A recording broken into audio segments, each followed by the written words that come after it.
We would like to mention publicly and declare that we from the Department of Agriculture confirms the detection of H5N6, highly pathogenic avian influenza in barangay Ulanin Pitak, Jaen Nueva Ecija.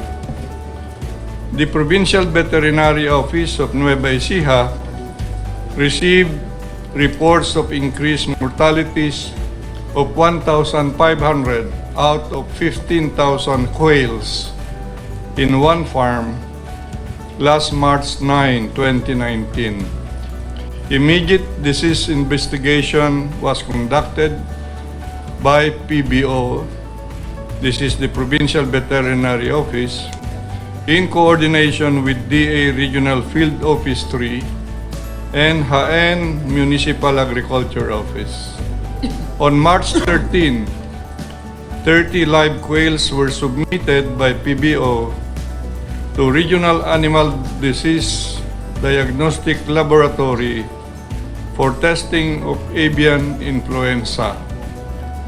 The samples were tested positive for viral RNA influenza A through real-time polymerase chain reaction. The same samples were sent to Bayan Animal Disease Diagnostic and Reference Laboratory for further confirmation and subtyping. These samples yielded positive for H5 and N6 through real-time polymerase chain reaction test. The PBO, along with the Jaen Municipal Agricultural Office or Officer, DA Regional Field Office 3, and Veterinary Quarantine Service conducted immediate disease control measures to mitigate the spread of H5N6 HPAI.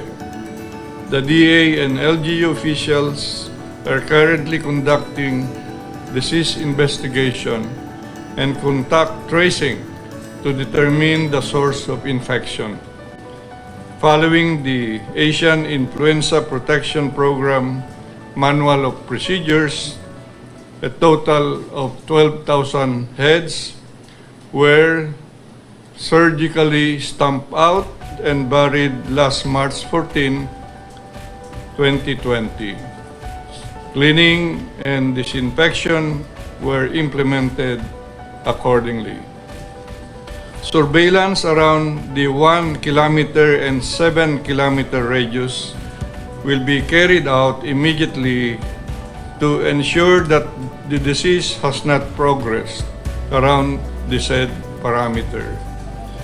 Animal quarantine checkpoints have also been established to restrict the movement on all live domestic birds to and from the 1 kilometer radius quarantine area. Meanwhile, day-old chicks, hatching eggs, and poultry meat will be allowed, provided that the source farms will be tested negative from avian influenza. The Municipal Mayor of Jaen Nueva Ecija and Provincial Governor of Nueva Ecija were notified on the present situation on March 14, 2020, and advised to implement the necessary disease control measures. The highly pathogenic avian influenza is a disease of poultry that can affect humans.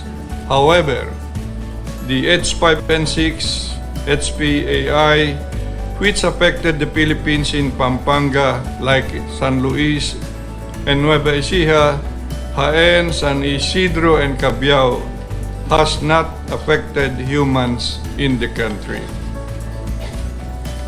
Globally, there have been only few cases of human infections, and all of these were reported in China.